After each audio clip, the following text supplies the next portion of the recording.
This is Anything But Politics. What is that? Well, it's a part of the Live from My Office family. And what happens on Anything But Politics is we talk about anything but politics. And that's not easy because the number one topic on everybody's mind, certainly on mine as well, and as you can see from the size of my head, my mind is very large. I usually have something to say about politics, but we all deserve a break. That's the premise.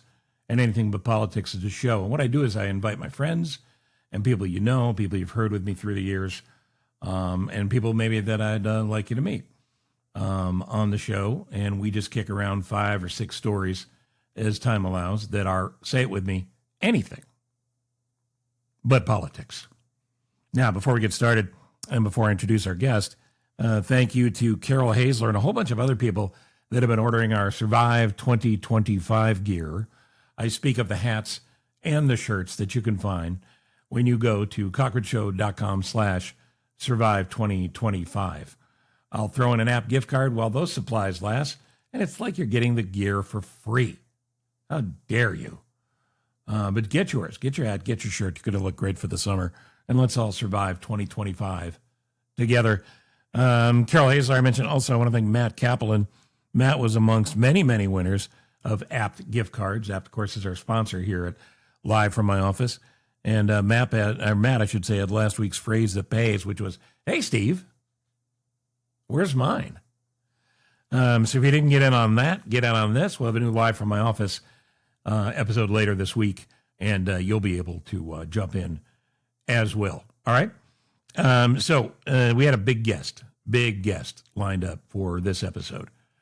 And then I got a call and said, Taylor Swift can't do it. And I said, well, what's her excuse? And they said, don't call this number again. So in lieu of that, I have very exciting news. I got the producer of this show and my son, Ross Cochran, to step up and host the show because, Ross, I've booked me as the substitute guest. You have. And I'm really glad to know we've reached the level of this podcast where you are now booking yourself. That's right. You hear a lot of conversation about, you hear a lot of conversation about like the manosphere, and you've never really been a big manosphere show. And this is very manosphere of you. Well, I'm going to be honest with you. I had a long talk with myself. I said, do I want to do it? I have a lot of offers, a lot of opportunities. Should I do it? No, I think that's clear. I think the answer there for yeah. I was on the fence. I'm not going to lie to you, but I decided to do it, and you hosting it makes it even better. Because if I were trying to talk to myself, who knows what could happen? So the premise here is you have 5 or 6. Who knows what could happen? There's been like 500 episodes of this podcast. People could listen to about 100 of them of you talking to yourself. Like I do think that's true. So we do know what could happen. I'm just saying. Well, listen, you're going to have 5 or 6 stories. You're going to kick them to me. You give me headlines. I'll pick the order, and then we'll talk about those stories, you and I, together on this episode of, do you know the title? I hear it is, we sometimes talk about politics, but mostly we don't. It's not that. It's Anything But Politics. Oh, that is a better title. All right. One just quick aside before we go any further. Harry Tynowitz is a guy that you met back in the day when you were just a tyke, and met when you were a teenager, and met when you were a grown-up. And based on how much Harry was drinking in those days, it was probably new to him all 3 times. But Harry got sober in 2011, and he and his writing partner and pal, Spike Manton, wrote a play about Harry's sobriety. And after a run here that led up to COVID, because that's kind of luck that Harry had.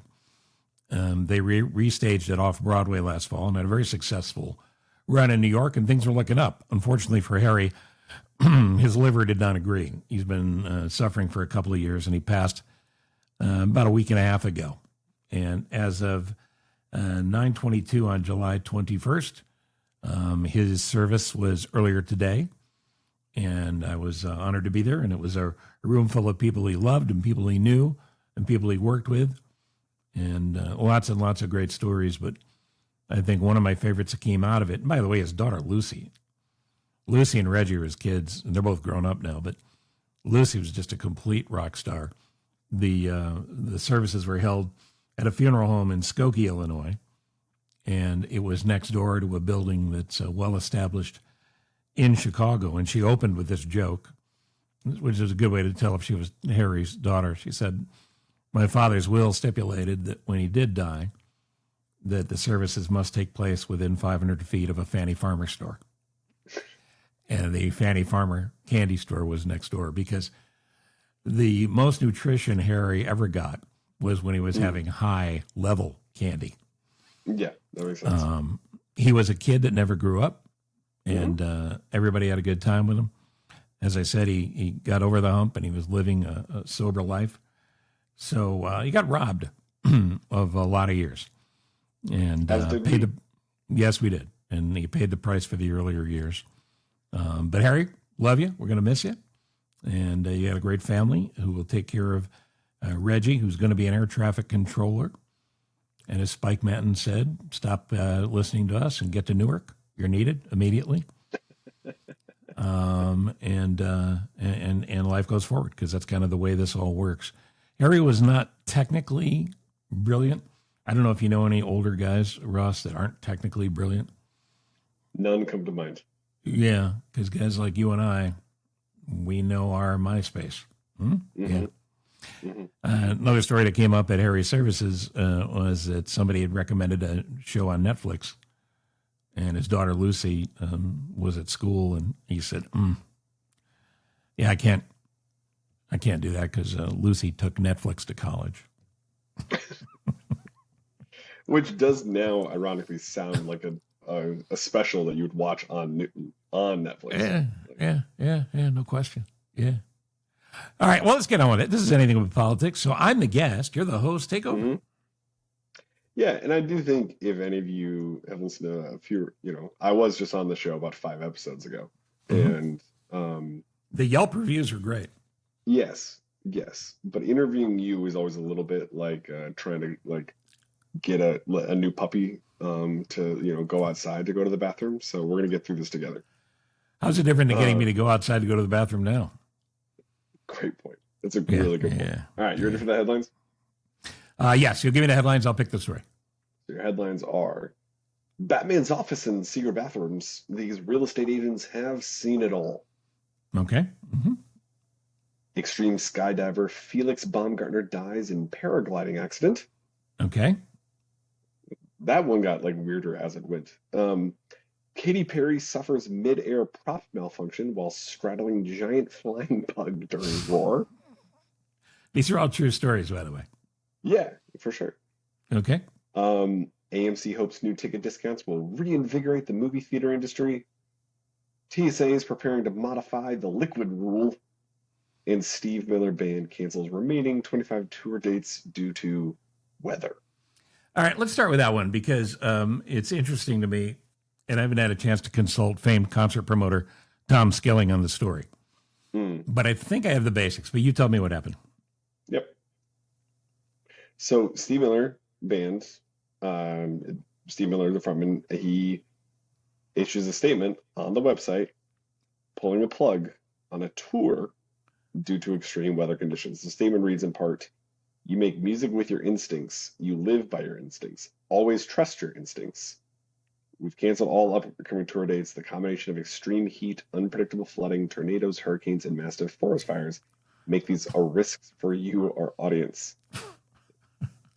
You can blame it on the weather. The tour is canceled." You're talking about Steve Miller Band was a huge star in the 70s into the early 80s. Keep on a Rockin' Me Baby, Jungle Love, things like that. But even now, whether it's a state fair circuit or whatever, you're talking about millions of dollars in revenue. As someone pointed out, I don't like to read the comments because most of the comments are ridiculous, even the good ones. But one of the comments made me laugh because it said, "Have you considered doing the show indoors?"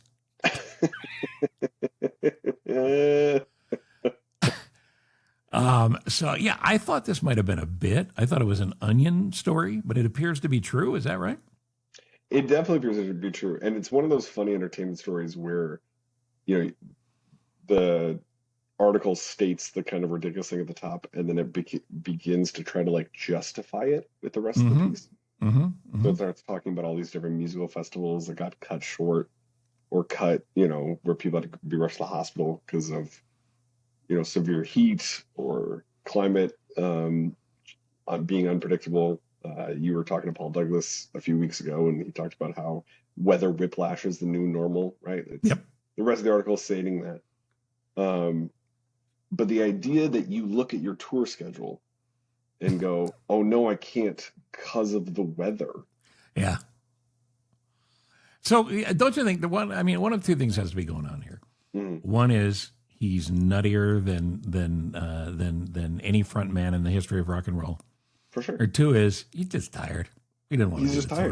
tour. Just tired. 100%. But like, we live in the year 2025, and there is someone who is far too young to listen to the Steve Miller Band who is their publicist. And I can't stop thinking about like how they are trying to spin the weather as an excuse.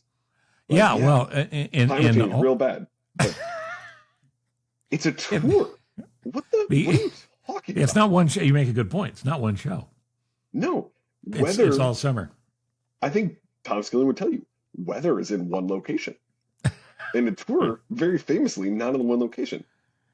And here's the deal: when you come back, there's still going to be weather when you decide to tour again. 100%. Yeah, it's So- not changing. So all the people involved in rock and roll and putting on shows, Mhm. Whether it's the theater folks at particular theater in a particular town or the festival folks, the businesses that benefit from any of the shows, and obviously the crew that puts the show on, they all lose as well. So what's the chances that somebody in Steve Miller's circle kills him before the summer's over? I don't like, I've said this before. I do think certain folks, when you're making decisions like that, like I think if you making a decision that has, let's just say, $10 million of impact, Mm-hmm. you need to bring a 22-year-old kid into that boardroom, go, hey, we're considering making this decision, so that 22-year-old kid can tell you how the internet will roast you alive. It's a great point. It's a great point. Like, you need a 2025 translator for the dumpster fire of all of your decisions, It's a great regardless point. of how legitimate they are. There should be a company called that, right? Like, what would the internet think of this? And it's all 20 to 25-year-olds. Yes. And they're rentable. Rent a, because, and let's be real, that's about as long as you can stand a 20 to 25-year-old. So it Yeah, works and out well. the 20 to 25-year-old's attention span will be gone by the time the meeting's over. They'll just be waiting for snacks. All right, now, because you're my son, that my memory is just slightly longer than a goldfish's. Mhm. But I actually remember the story list you gave me. And if you don't mind, I'd like to move on to the second story because I already know which one I want. Great. Hit me. Katy Perry nearly Yeah, dying let's at talk her about own concert. It's a nice tie in the rock and roll section here. Mm-hmm. Tell me what happened. So, the pop star, listen, I'm reading directly from the article here.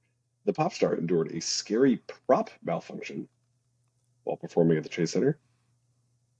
And there's video that people got, which is the technical gaffe forced the vocalist to temporarily stop performing as she abruptly cut off her singing after belting the final "I See It All, I See It Now" of Roar, leaving only the backing track to continue as the chorus of the audience gasped and nervously watched from their seats. So she was hanging? She was hanging. You can see the video. The video is very easy to find. But the best part of this, and again, reading from the article,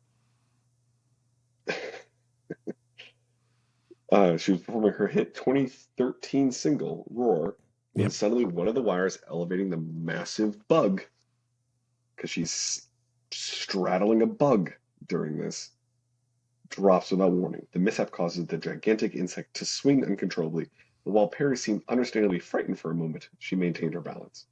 And they somehow got her down. And they get her down. And She's not that's still just up there. No, Okay. ever since she was in space, she's been way more comfortable with heights, but not actually still up there. Well, then it's not like Steve Miller's going to need the theater. Mm-hmm. And that's It's an early callback. Well, yeah, it's indoors. So, Yeah. Mm-hmm. so that is one of those things. You had a rule for me growing up, and when I say rule, I mean this in the loosest sense of the word, which was don't die stupid. Yeah. Oh, yeah, yeah. You know, and your bit was always like, well, he died doing what he loved, looking at blimps. Which is Right, just, right, right. blimp is a funny word. And if you But die it's just stupid, you leave the people that love you behind to explain why they loved you in the first place. correct. Right. And this is one of those things where it's like, when you like slightly miss a step going Mm-hmm. down the stairs and you feel like you're going to die, right? Your Mm-hmm. body goes into Mm-hmm. fight or flight that quickly. It's like that, but with that level of ridiculousness magnified by 100. I encourage people to go find the video because she's clearly in a somewhat precarious position on a giant ass insect, Yeah, which and is Katy Perry singing a song from 12 years ago. 20,000 people probably in an arena. Sure. And because it's Katy Perry and Roar, I'm guessing a lot of little girls and boys under the age of 10 Sure, probably, yeah. preparing to watch their favorite singer die. Uh-huh. Not great. It's not great, but I do think when you watch it, don't watch it walking down the stairs. I think that's really the metaphor. Based on And the also, experience. can we just say, if you're because I know a lot of very famous pop stars listen to this podcast. Yeah, oh, yeah, yeah. I don't need you singing in the air. Like, No. like be on the ground. Like, why are we? No. Like, what are we doing? What, some of them can do it. Some of them are great. And also, I don't need it. No, and I'm not saying this is me, but some people might say you're flying around on a bug because you can't sing, and you're creating other ways of entertainment. Now, I actually think she has a nice voice, and she's beautiful, Sure. and she's had a nice career, but she also And she's an has astronaut. she's an astronaut, she's the which whole brings me package to if you think about it. a point. She's can be very annoying. Mhm. And because of that, I wonder which way Lionel Richie would have gone if he was at the show and voting. Cut the wires, Wow. save her. Wow. I mean, he's working with her all the time on Idol. It's a very specific callback, but I appreciate it. Yeah. The reference. Yeah. right. So, listen, I can't believe how alert I am at this hour Sure. because I actually remember another story, which is a perfect segue from this story. We Great. had the Steve Miller Band, where we determined that crazy frontmen for bands are the problem, and the rest of the band goes home and goes, you wouldn't believe what the idiot did now. Being the frontman for a show business operation for years, the Steve Cochran Show, I know none of the people, including you who worked for me, ever had those kind of conversations about me. No. But we go from... No. No, Not never. one time. We go from crazy frontman to Katy Perry flying around on a bug and nearly dying, to this amazing story about Felix Baumgarten. Now, I know the background on this guy. And this to me is the perfect juxtaposition of what's wrong with America. And this is not politics. Felix Baumgarten held the world record, which will likely never be broken, for free falling, jumping, and then parachuting out of a flying object. This flying object in particular was in outer space. He flew as high as you can fly into outer space, opened the door, and jumped out of the spacecraft, and then free fell for, I don't know, you probably have it in front of you in the story, for I don't know how long, and survived. And I promise you, if you asked 1,000 people randomly all over the country who Felix Baumgarten was, no one, including Felix's family, would be able to tell you. This guy should be an international superstar, should have been an international hero, and instead, he was relegated to the pages of a historical asterisk. And now you're telling me he's gone? Because of paragliding. So in 2012, he jumped from the edge of space, falling from an altitude of 114,829 feet. For more than... So let that sink in for a second. That's 23 miles. He's 23 miles in outer space, and he jumped. For more than 4 minutes and reaching speeds of more than 843 miles an hour. Before he opened his parachute. And nobody knew him. Absolutely. And that's the thing. Like, this is... Obviously, he was made to do this, and obviously, the paragliding thing is a tragedy. It's obviously a tragedy. My question is, and that's kind of a crazy story. He crashed in Italy, um, crashed into a pool of a campsite, lost consciousness, went to cardiac arrest, was pronounced dead.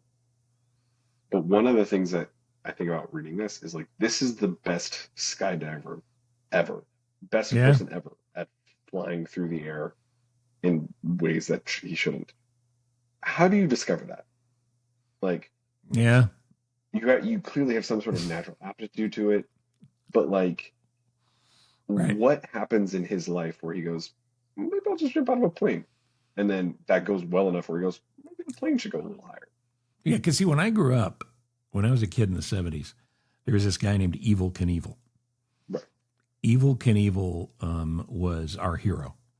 Evil Hmm. Knievel rode motorcycles, and he was a terrible stunt guy. Terrible. Sure. He did this thing where he would ramp jump, and he'd ramp jump buses in Las Vegas.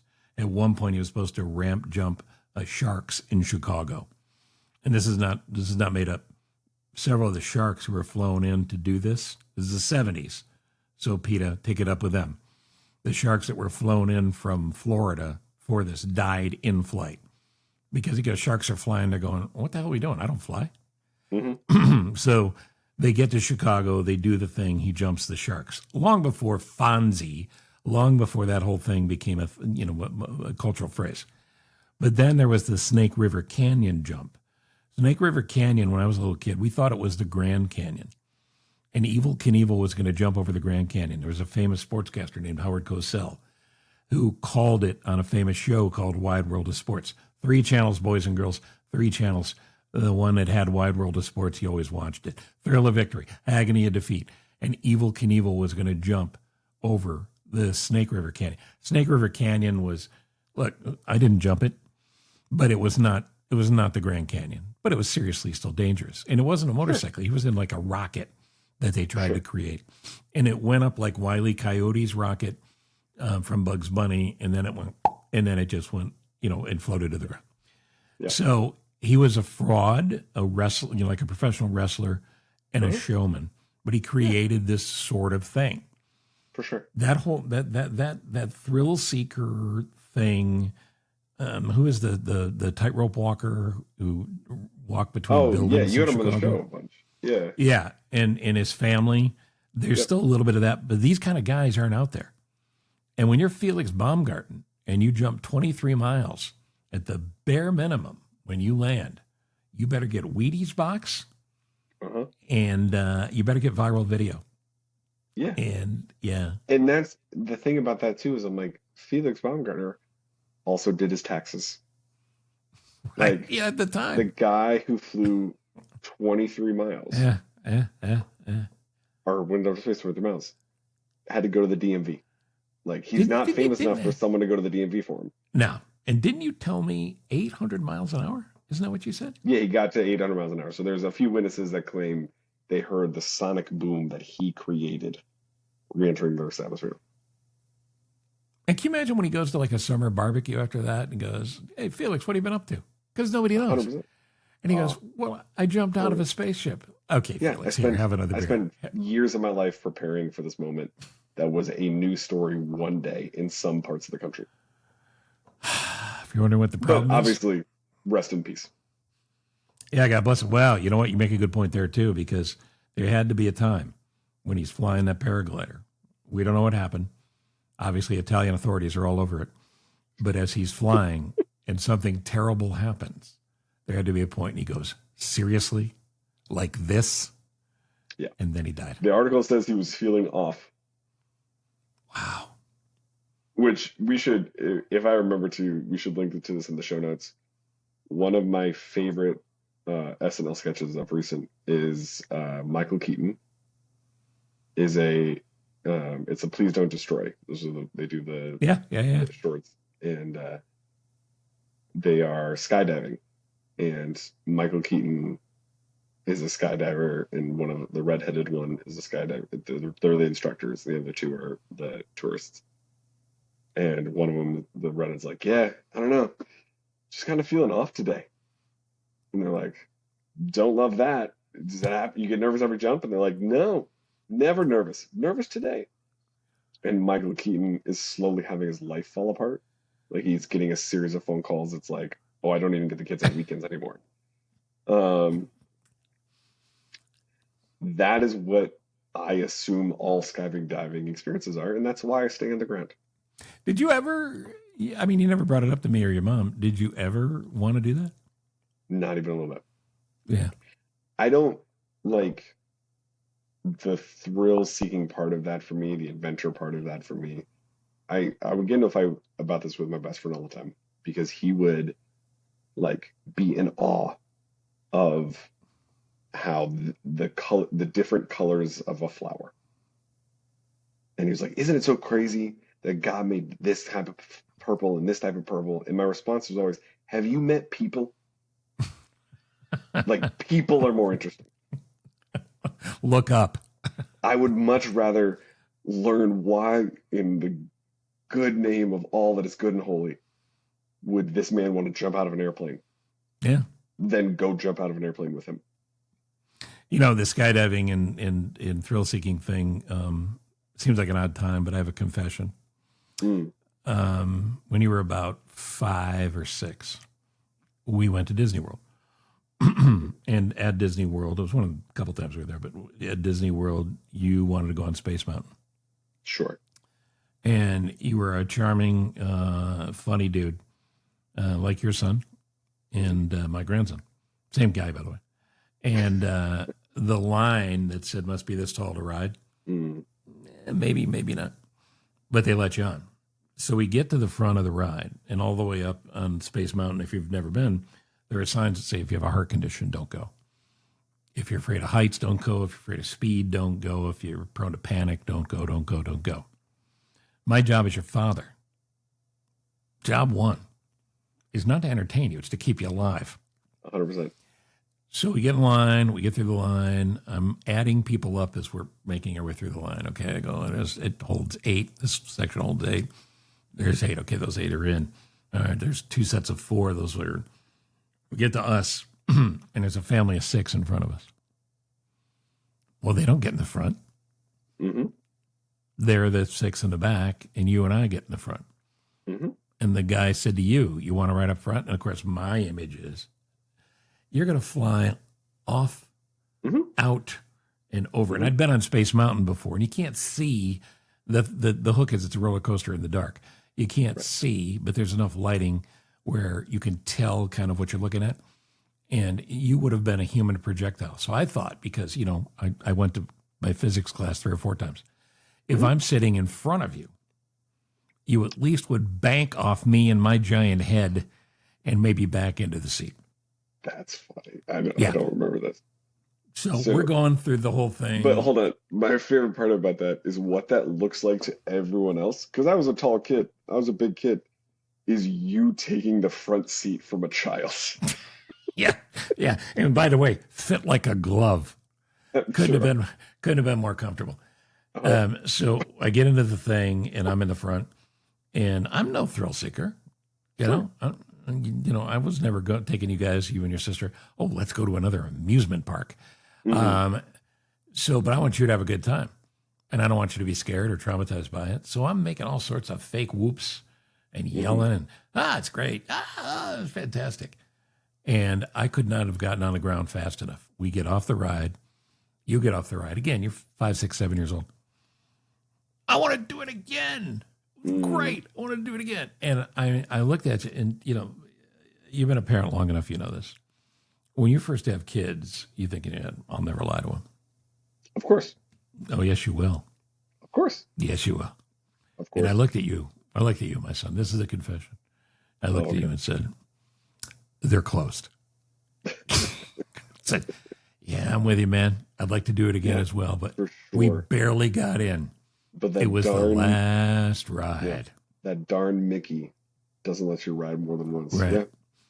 And it was probably an hour later, we're walking around, and I remember this specifically because you hear the screams from inside. Mm-hmm. And you looked up at me and you went, "How come people are still riding the ride?" And I said, "Oh, no, they're not. That's a recording of us when we were on there earlier." Wow. So you have to double down. Wow. 2 less. Wow. And by the way, don't regret either one of them. Nah. Totally fine. Yeah, sure. All right, again, my level of alertness. I know you have the stories in front of you. I just am kind of impressed with myself that I can remember these stories. Yeah. So the only way you get to... What a lot of people don't know is we're recording this at 12:15. This is when we're doing your nap time. Yeah, it is my first nap of the day. Uh-huh. But this fourth story, I think, should be the airport. Okay. And the airport is your TSA headline, which was what? TSA is preparing to modify the liquid rule. Can I just really quickly, before diving into the story, can I point out to the listener, this is you hosting this shit, right? Like, Yeah, but here's the thing. I haven't looked at a note. I haven't looked at any I'm notes. sure. I believe you. But the idea of me traffic copying this, even though I learned from watching you can't do it. And it just makes me laugh every time we do this. No. So here's something that I think is going to... Well, we could explain something else, though, too, before you get to the TSA story, because we had this conversation before. The entire time you've been, my son, which is most of your life, as you're growing up and you get married and you have kids, I would say, you don't need to fill in the blank here, but I would say one of the things that annoys you most about me is my interrupting. Sure. Where you're talking and I interrupt. And I explained it to you a couple of years ago, and it was like a light bulb went off when I said, 40 years on the radio, 40 years on stage, I can't have dead air. I can't have dead air. I can't have people pausing. The story needs to continue. If you need a long time to come up with a thought, you're talking to the wrong guy. So because of that, if you're interviewing me, it's really hard for me. Episode title, by the way. No, if you're interviewing me, it's hard for me to shut up. I encourage every millennial, with whatever a thing like that is with their parent, to ask them why enough. And then you'll get an answer like that and you go, oh, yeah, that makes a lot of sense. Yeah. And it hasn't bugged me since. Okay. Let's see if I can shut up for this. All right, go ahead. TSA. This is exciting because, as the article states, after nearly 2 decades of confiscated shampoos, travel-sized toothpaste, and endless reminders about the 3-in-1 rule, the TSA is signaling it may be ready to roll back one of its most controversial policies, the ban on liquids over 3.4 ounces in a carry-on. So is it over? Thanks. It looks like they're trying to get it over. Thanks to so there's new scanners where it's able to just sort of take care of whatever the liquid ban was supposed to be taken care of. And the article... This is only 2 weeks after the shoe thing happened. When they made the announcement that you can wear your shoes now. Yes. I'm trying to make this everything but politics, but obviously there's a political edge to this. It is one of those things, how do you get to 3.4? The amount of meetings, the amount of consultants, the amount of, to use my world, the amount of graphic designs around the 3-in-1 rule that had to be created.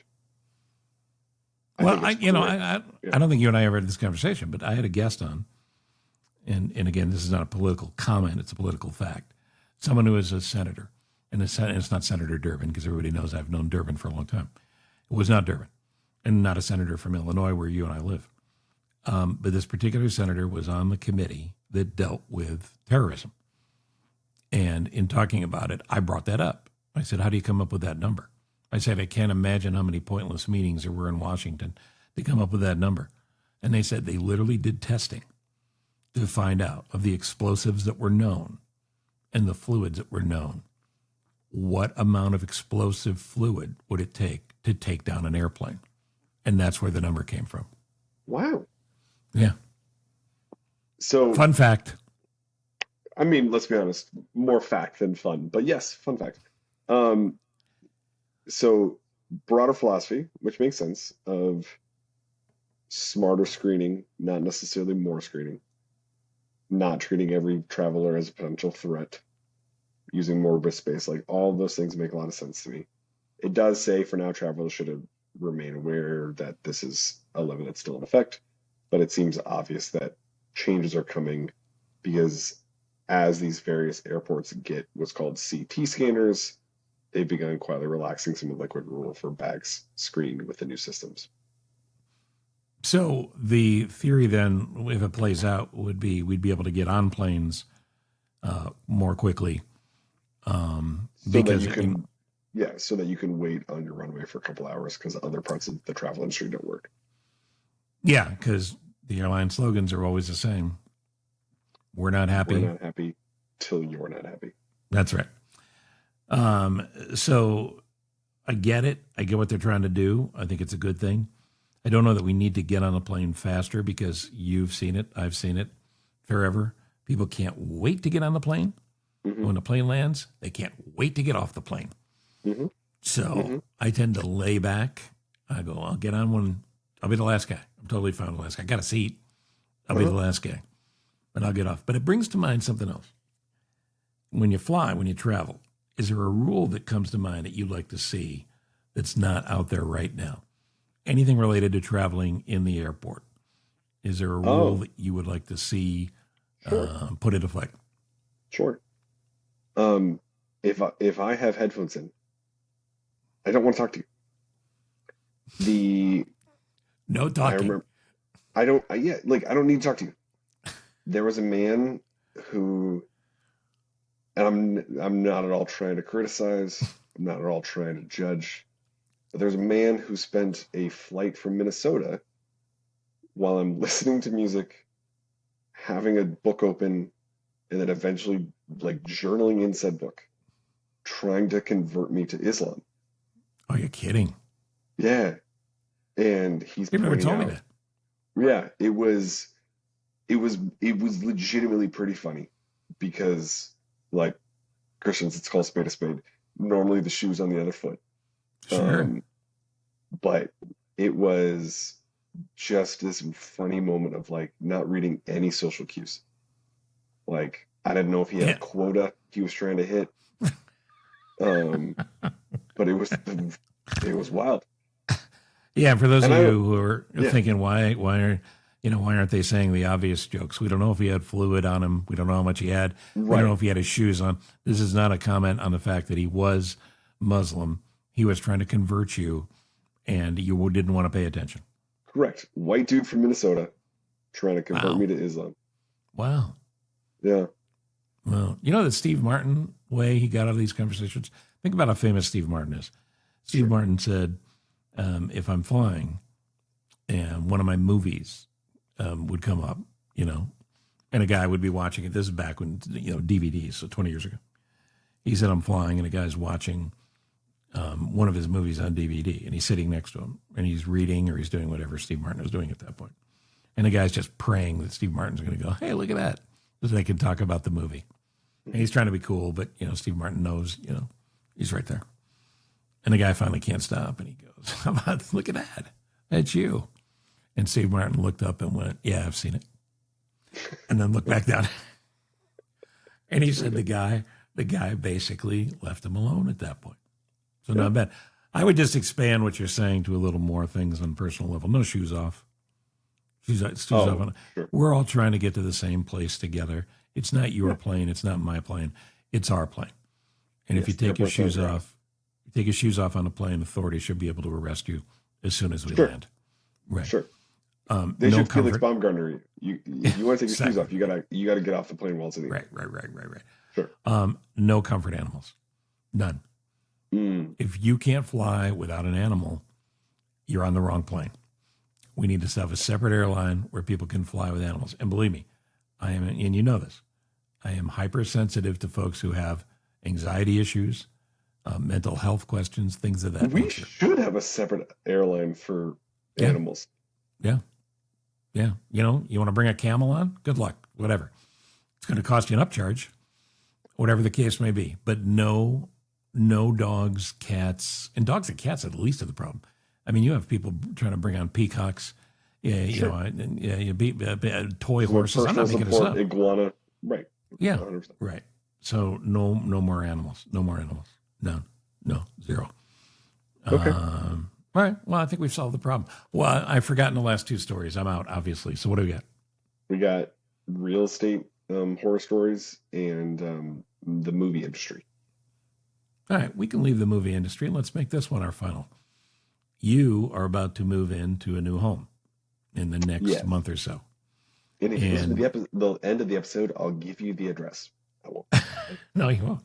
But in the process of doing this, you have been through, and you worked in the real estate business for a while, but you've been through a lot of things that folks go through, but a lot of stress in regards to real estate. Yeah, it's been the way I've described it to people is if you have bought and sold multiple homes, I've now experienced all of those things in trying to buy and sell one home.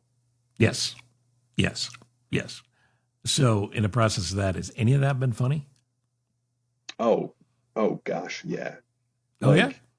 Oh yeah. We saw a house, the shortest way to describe it is you walk in and every room has a candle that's lit.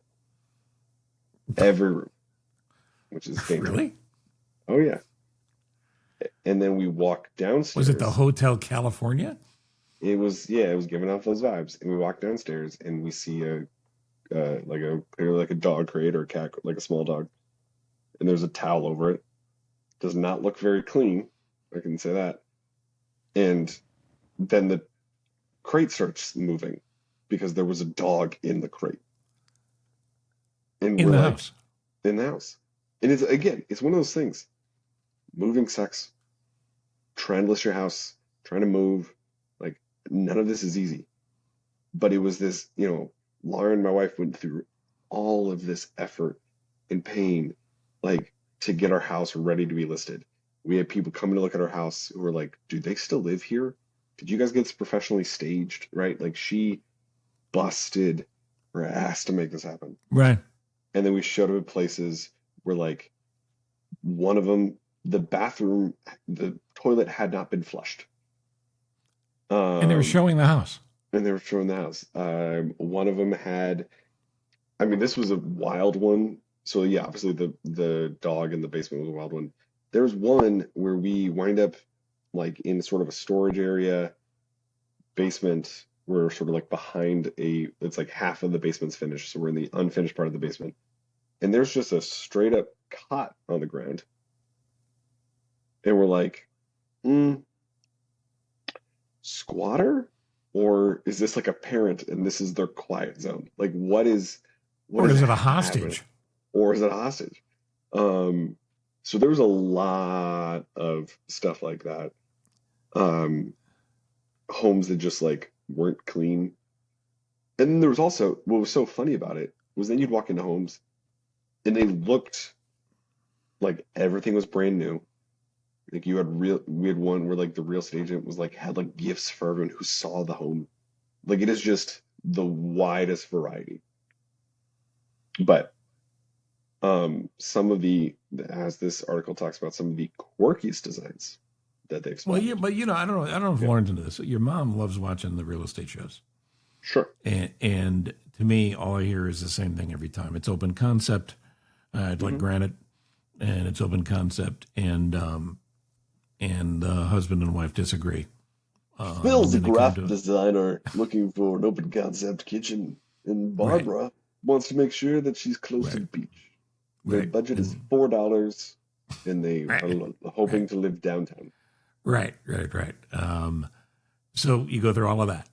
This is sort of the narcissist real estate agent, because some of the things that you're talking about from the headline are kind of amazing. So what are these real estate agents finding? So there's this real estate agent in Pennsylvania. They built a house in 2008. It was a very eccentric home. There was a chapel in the home, which was a replica of the Hines Memorial Chapel where they got married. There's a bedroom of a replica of the hotel room at Hotel del Coronado where they spent their honeymoon. And there was a Batman office where the bookcase opened like it was a secret door to get into the Batman. Really? So in other words, the things any family would look for when they're relocating. 100%. And that's the thing where I go, if you have the money to turn a bedroom into the room where you had your honeymoon, you have too much money. Yes. Give me another one. Is there more examples? Oh yeah. somebody in California, the talking about all these different views. It's a 1,000 square foot glass veranda that they created from 28 tons of industrial glass. This was considered a work of art. So from the vantage point, you not only have this fantastic view of the hillside, but since the veranda was made of glass, you could see into the family room below it. So it's this like gigantic art piece on the ground of the second level. So you're walking on it and you literally can like look down and see the living room. So walking out from the kitchen onto the glass floor was not a comfortable experience because you're afraid of heights. So it just looks like it's like the Sears Tower That experience level that at you're. the Willis Tower where you could look down 100 floors. Uh-huh. Um, How often you after, go or how long after you buy it do you go, this sucks. We have to clean this every 2 hours. exactly, and they sold it for 2.6 million. Mm-hmm. But that's like if it's all glass. So like they're talking about how it's like even more terrifying because like you're walking up to this like 30-foot drop with a hillside. 2.6 million. I'm thinking zero point 0.6 million of that is just Clorox wipes. That's Um, exactly right. Yes, that's exactly right. I'm trying to find one a little bit closer to home. There's one in Vegas. We can leave this one, which is like, so in February, this realtor sold a 3 bedroom at 1.7 million. All the usual luxury features you'd expect. Um, was a cabana bath by the pool that was hidden behind a rock wall. So that's not, a like secret bathroom is That's apparently all a right. trend of yeah, but there was also an additional secret bathroom behind a bookcase in the family room, but the one by the pool was hidden behind a giant rock wall with a lazy river streaming above it, and anyone who walked in was taken by surprise because when you turn the light on, you realize you're in a rock cavern, but with a full bath. The walls and ceilings were built to resemble the contours of a cave. So it's like the I don't mean to be crass, but someone apparently wanted to shit in a cave, and they built a house in order to make that Well, happen. first off, as your father, you're grounded. Okay. But secondly, anybody that goes to that level, the first thing I do would be looking for cameras because A hundred somebody's percent. freak. Yeah, somebody's freaky. 100%. And Yeah. this is a shameless plug. It's not all. It's only kind of related. Wordle, the success of Wordle, spun all of these different spin-off games, Yeah. and one that our realtor told us about. There's one called Housel, and Housel is it gives you a listing, and you try to guess the listing price of the home. So you start by just you see a picture, then it tells you where the picture is located, then it tells you like a couple of facts about the home, and you're just shooting from the hip about how much you think this place is worth. And I say this because there are so many millennials listening right now who one of their main activities is scrolling through Zillow at homes they can't afford. And Sure. now whoever did this, they made it a game. So, do you know anything about Housel? Is it virus loaded? Because I'm thinking you should put this on your mom's phone tomorrow. Oh, there you go. Yeah.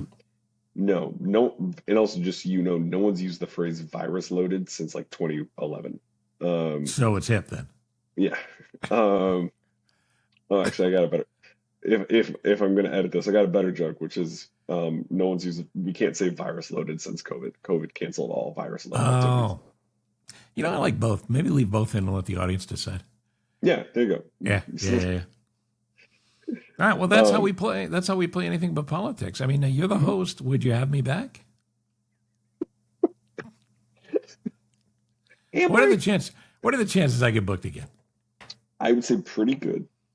Um, and I think honestly, this appearance was so successful. I think you might wind up hosting live from my office after this, Possibly even later this week. possibly later this week. Reminds me, I better get a guest. Well, thank you for being not just the guest host of this show, for wrangling me. That should be in the Mm, credits, Steve mhm, Wrangler, mhm. and also for being the executive producer of all the Live from My Office products in the home game. Don't forget, Survive 2025 gear The only thing it doesn't fit over are your headphones. Ooh. And you can get that. How do you get that? Do you know how you get that? You can go to survive2025.us. You can, Yeah. Or you go to see the whole page of cochranshow.com/survive2025. Mhm. All right. And I would say, let me ask you this. Is this is a show with anything but politics. Is Survive 2025 about politics? Is this No. you trying to sneak in a political agenda into some? No. A lot of people know this about me. I'm on the fence about politics anyway. I don't have many opinions. Mhm. But the fact of the matter is, no. This is about all of us. And one of the most difficult years, can't take myself seriously with that. And one of the most difficult years of all of our lives, just getting through. And we're better together. So yeah, Survive 2025. You can make it about politics if you want. But, for a limited time, I don't know if you know this, son, but for a limited time, if you get the Survive 2025 hat, shirt, or both, I'm going to throw in an app gift card while supplies last. Now, that's a $50 app gift card. Are you kidding me? Yeah, That makes your shirt, your hat free. You're making money on this deal. That's incredible. Just incredible. So order yours again at cochranshow.com/survive2025. Listen, great job as host. I'd have you back as host. You say you'll consider having me back as guest. Yeah. And this has been anything but politics. Brand new Substack column coming out in a matter of hours about the Stephen Colbert firing. And I know a little bit about this, having been fired 11 times. So if you want a little inside baseball, pro tips, things like that. As a little bit of a tease, were you ever fired for strictly financial reasons? Yeah, the last one. There you go. Yeah. The last one where this very nice guy, who I consider a friend, said, I'm not making any of this up, said, this is really a weird spot for me because you're the best I've ever heard do this. You're the best I've ever heard, but I can't afford you. Mm-hmm. So yeah, strictly financial reasons. That's more like relationally financial reasons. Strictly financial reasons feels like there's more of a story there. There's a lot more of a story that we'll cover on Live from My Office. Yeah. Thanks for the setup. Thanks for having me on. Appreciate it. Talk to you soon. That's your wrap up? Come on, you got nothing else from that? Come on, you're the happy host. to be here. Happy to be here. Yes, this moment right now as I officially start hosting the podcast here at the end. Yeah, thanks for listening. Thanks for listening to Anything But Politics. Make sure you subscribed to the show, or you hit the follow button, or you hit that little bell notification button wherever you're listening to the sound of our voice. And if you're watching this on YouTube, you should know that we are recording this from the same house in separate rooms. That's exactly right. Everybody. And go to the YouTube channel. And remember, everything is 100% tariff free, but only for a limited time. Thanks. Ross, is it? Yeah. Thanks, Ross. Yeah, thanks. Thanks for having me on. Goodbye. What a dope. Me, not you. All right, stop the recording. That was great. Yeah, you did great. I like it.